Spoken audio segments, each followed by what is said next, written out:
अस्सलामुअलैकुम रहमतुल्लाहि ताला व बरकातुहू। कैसे हैं आप तमामी हज़रात। उम्मीद करता हूँ अच्छे होंगे, खैर वाफ़ियत से होंगे और दुआ करते हैं परवरदिगार अच्छा रखे, खैर वाफ़ियत के साथ रखे।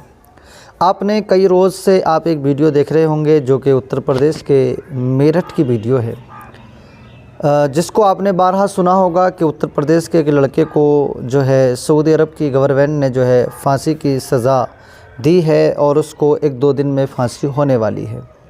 लेकिन वो होने वाली क्यों थी और वो टल भी गई है, आखिर इसकी क्या वजह रही है और अब जो है उसको क्या सज़ा दी गई है और किस जुर्म में वहाँ पर ये सज़ा उसको दी जा रही थी, वही मैं आज आपको बताने के लिए जा रहा हूँ।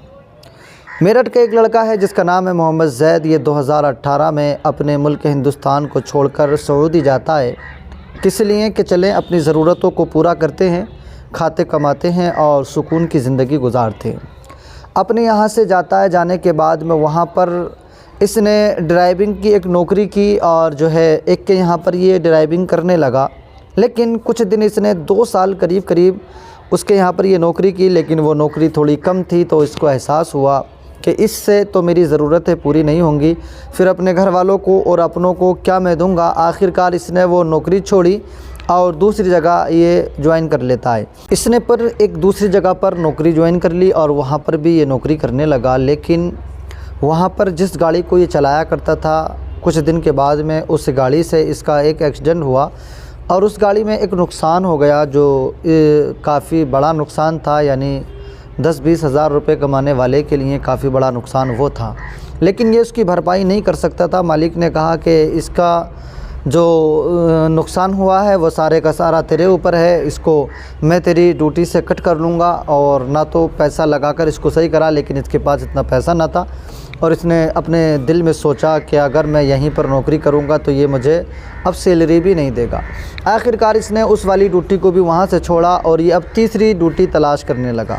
तो इसे एक ऐसी जॉब मिलती है, पुलिस वाले की गाड़ी चलाने के लिए इसे मिलती है और इसने सोचा कि दिन में मैं पुलिस की गाड़ी चलाया करूँगा और रात को जो कचरा गाड़ी होती है कि मैं उसको चलाया करूँगा, डबल मैं यहाँ पर काम करूँगा तो मेरी ज़रूरतें पूरी हो जाएंगी। आखिरकार दिन में ये एक पुलिस वाले की गाड़ी चलाया करता था और रात में दूसरी गाड़ी चलाकर अपनी ज़रूरतों को पूरा करता था। ये जो ख़बर मैं आपको बता रहा हूँ यकीनन जो मोहम्मद ज़ैद के घर वालों की तरफ से है वो ख़बर मैं आपको बता रहा हूँ।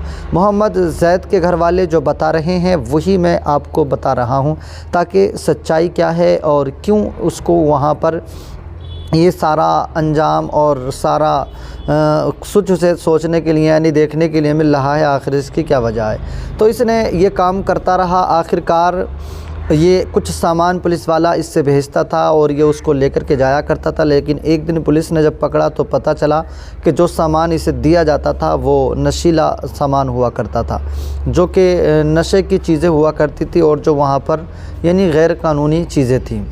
आखिरकार इसे वहाँ की पुलिस ने अरेस्ट कर लिया, गिरफ़्तार कर लिया और इसको जब से लेकर वहाँ की जेल में डाल दिया गया।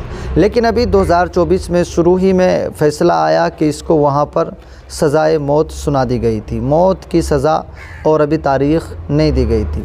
लेकिन जब इसने फिर वहाँ पर एक याचिका डाली और अर्ज़ी पेश की कि मैं हिंदुस्तान का हूँ और जो है मेरी कुछ सज़ा कम की जाए, तो इसके वकील जो वहाँ पर इसका केस लड़ रहे थे उन्होंने वहाँ की सरकार से, गवर्नमेंट से जब बात की तो इसको जो है सज़ाए मौत जो थी वो रोक करके फिर इसको उम्र कैद की सज़ा सुना दी गई। लेकिन उम्र कैद की सज़ा भी अपने आप में बहुत होती है। फिर इसने फिर दोबारा वहाँ पर अर्ज़ी पेश की कि मुझे और छूट मिलनी चाहिए, तो फिर इसको उम्र कैद से घटा करके 15 साल की सज़ा दे दी गई है। फिर उसके वकीलों ने और उसके सपोर्ट में जो लोग थे उन्होंने सब ने कह दिया कि अब हम इससे ज़्यादा आपकी हेल्प नहीं कर सकते हैं, ना ही करा सकते हैं। अगर इससे ज़्यादा कोई आपकी हेल्प करा सकता है तो वो आपके मुल्क की गवर्नमेंट है, अगर वो चाहे तो आपकी सज़ा इससे भी कम हो सकती है। अब 15 साल की सज़ा मोहम्मद ज़ैद को वहाँ पर सुना दी गई है। चलिएगा, मुल्क हिंदुस्तान की हुकूमत गवर्नमेंट तक ये बात पहुँचे तो वो मोहम्मद ज़ैद के लिए जो भी हो सके वो करें। लेकिन एक सोचने वाली बात यहाँ पर यह भी है कि हम अपने मुल्क में रहकर भी अपनी ज़रूरतों को हम पूरा कर सकते हैं और अपने खान पान के लिए अपने मुल्क में भी हम कमा सकते हैं। दूसरे मुल्कों में जाकर आप ये समझें कि अगर ये खुदा न खास्ता अपने मुल्क में होता और ये कोई परेशानी जो अब आई है फिर भी सामने आ जाती, अपने मुल्क की जेल में होता, तो कम से कम उसके घर वाले, उसके माँ बाप जो भी हैं, बारहा कुछ किराया लगाकर, कुछ पैसा उठाकर उससे मिल लेते। लेकिन वहाँ कैसे मिलने जाएंगे दूसरे मुल्क में, और किस तरीके से अपने बेटे को देखेंगे। आखिरकार अपने मुल्क में रहें, अपने घर में रहें, बेहतर है। और कमाना, उसकी ज़रूरतों को पूरा करना, ये तो हर एक की ज़िम्मेदारी है। तो हम अपने यहाँ पर भी रहकर इन ज़िम्मेदारियों को निभा सकते हैं। यानी आखिरकार फिर वो आपकी अपनी मर्ज़ी भी है। बहरहाल हमारा तो समझाने का काम है, बाकी आपकी अपनी मर्ज़ी भी है।